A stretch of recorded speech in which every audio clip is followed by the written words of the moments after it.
एक गरीब माणूस रोज एका कागदावर हे देवा मला 50,000 रुपये पाठवून दे असे लिहून ती चिठ्ठी एका फुग्यामध्ये घालून तो फुगा हवेत सोडत असे.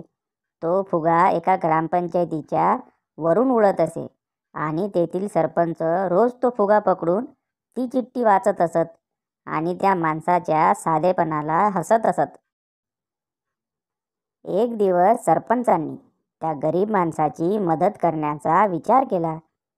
सरपंच व त्यांच्या पॅनलने मिळून 25,000 रुपये जमा केले आणि त्या माणसाच्या घरी जाऊन देऊन आले. दुसऱ्या दिवशी सरपंचांना परत फुगा दिसला. फुगा पकडून चिठ्ठी वाचली तर सगळे अवाक झाले. त्यामध्ये लिहिले होते, हे देवा तुमच्याकडून पाठवलेले पैसे तर मिळाले, पण सरपंचांसोबत पाठवायला नको होते. त्यांनी मध्येच 25,000 रुपये खाल्ले.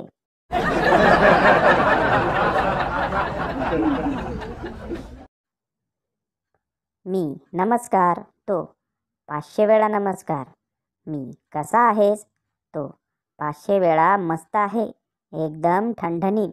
मी बाकी सगळं, तो 500 वेळा एकदम भारी सुरू आहे.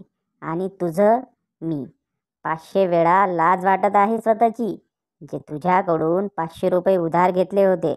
तो अरे भाऊ मी वापस कुठं मागतोय, राहू दे. मी थँक्यू भावा.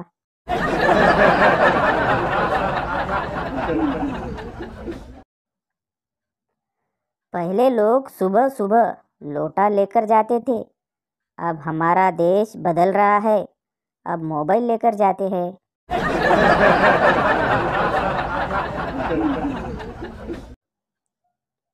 सुनो बे, दाढ़ी रखने से सिर्फ उसमें साबुन का झाग ही फंसता है, लड़की नहीं.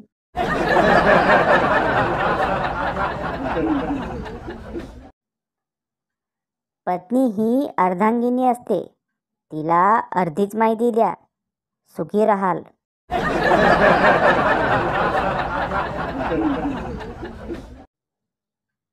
नवरा, तुझ्या माझ्या संसाराला आणि काय हवं? बायको, काहीच नको, फक्त ढेरी कमी करा, नुसतं मध्ये मध्ये येते.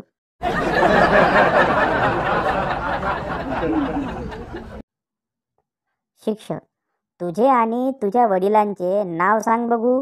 विद्यार्थी, माझे नाव सूर्यप्रकाश आणि माझ्या वडिलांचे नाव चंद्रप्रकाश आहे. शिक्षक, शाबास, आता हेच मला इंग्रजीत सांग.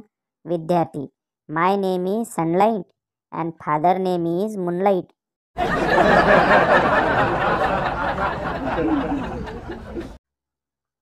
बायको, ही किती कडू, मला बघायचं होतं.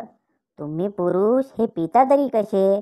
नवरा, बघितलंस किती त्रास होतो आम्हाला. तुम्हा स्त्रियांना वाटतंय आम्ही मज्जा म्हणून दारू पितोय.